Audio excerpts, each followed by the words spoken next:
Steelers Sports Desk, here's Jack Burney. Good evening, everybody, and welcome back. We get things started with Week 6 of the NFL season. The Indianapolis Colts on the road at Jacksonville, looking to accomplish two things of note. First off, a win in Jacksonville would be the first time the Colts won since 2014 on the road against the Jaguars. But perhaps more importantly, they could take over sole possession of first place in the AFC South with a win as well. As we take you out to the highlights, early second quarter, Jaguars up 7-3, looking to add to their lead. Travis Etienne takes the snap out of the Wildcat formation, off to the races, 22 yards to the house for a touchdown to give Jacksonville a 14-3 lead. Under 2 minutes to go in the first half. Jacksonville doing it through the air this time. Trevor Lawrence finds a wide open Christian Kirk for the 29-yard score. Jags went into the break with a 21-6 lead. Colts offense not able to muster much of anything until the fourth quarter when Gardner Minshew fires it to Josh Downs for Downs' first career NFL touchdown. That makes it a 31-13 game. Minshew threw for 329 yards but also had 4 turnovers, including 3 interceptions in the ball game. Next Colts possession, Minshew's going to hand it to Zach Moss, who fights his way across the goal line for another Colts touchdown.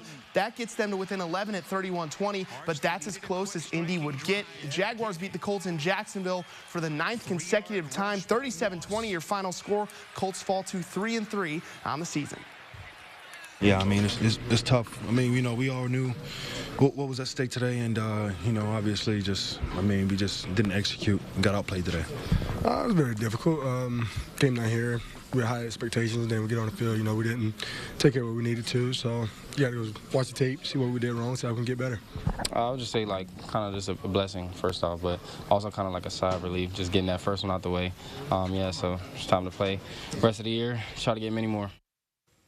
The Chicago Bears also in action in Week 6, returning to Soldier Field, hosting NFC North rival Minnesota. The Bears looking to carry that momentum from their first win of the season last Thursday into their matchup with the Vikings. Tied at 6 in the final seconds of the first half. It's Kirk Cousins stepping up, firing a strike to the rookie Jordan Addison in the back of the end zone for a touchdown. That gives the Vikings a 13-6 lead at halftime in this one. Some bad news for the Bears in today's game. You'll see it on this play. Quarterback Justin Fields gets brought down, and his throwing hand looks like his thumb gets jammed there in the turf. They did say it might be a dislocated thumb. He would leave the game with an injury and not return. Fourth quarter, Bears looking to get right back in the ball game, and they do as backup quarterback Tyson Bagent punches it in on the quarterback sneak for his first career NFL touchdown to cut the Vikings lead to 6 at 19-13. The rookie from Shepherd University did a nice job in relief of Fields. Completed 10 of 14 passes for 83 yards and that rushing touchdown. Chicago with the ball at the 35 with 2 minutes to go, searching for a potential go-ahead score, but Bagent can't get it done. He's going to fire the deep ball, looking for DJ Moore, trying to make something happen, but his pass ends up being intercepted by Byron Murphy as Minnesota goes on to beat the Bears 19-13. Chicago now turns their attention towards the status of their injured starting quarterback.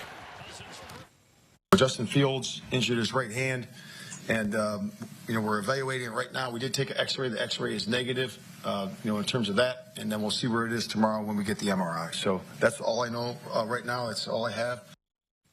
To high school football now, hard to believe the regular season has wrapped up in Indiana, and sectionals are just a few days away from kicking off. We picked 5 of the best plays from the final week of the regular season. Need your help choosing this week's play of the night. As let's show you those nominees, starting off with South Vermilion. Big week for the Wildcats. Here's Dallas Coleman bouncing it outside for a touchdown run, and the first nominee this week. The Wildcats clinched just their second outright WRC title in school history with a 48-0 win over Attica. They also get Coach Greg Barrett's his 100th career win in the process. North Vermilion's Cody Tryon next up. He takes it 67 yards to the house for a touchdown. And the second nominee this week, Tryon finished with 214 yards on 23 carries, 3 touchdowns. Big night for him. Falcons beat Seeger 26-0. They're 6-3 heading into their sectional opener. How about the Sullivan Golden Arrows? It's Blake Fraker finding James Probst on a 31-yard touchdown pass. Fraker had a big night for the Arrows. 4 touchdown passes. Sullivan beats West Vigo 48-0. They're 5-4 headed into their sectional opener at Southmont. How about last but certainly not least, Eastern Green's Jonas Hawk takes the quarterback keeper 48 yards to the end zone for a touchdown.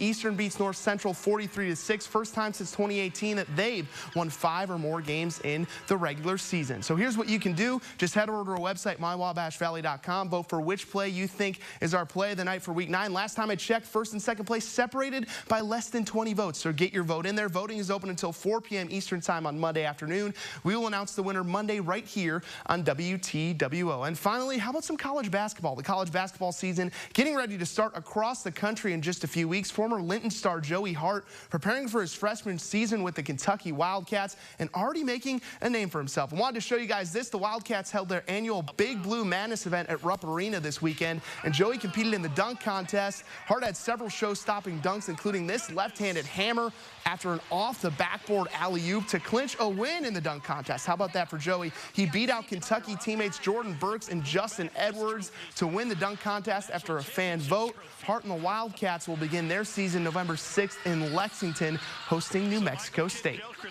That's a wrap for sports. It's the Reynolds Wrap right after this.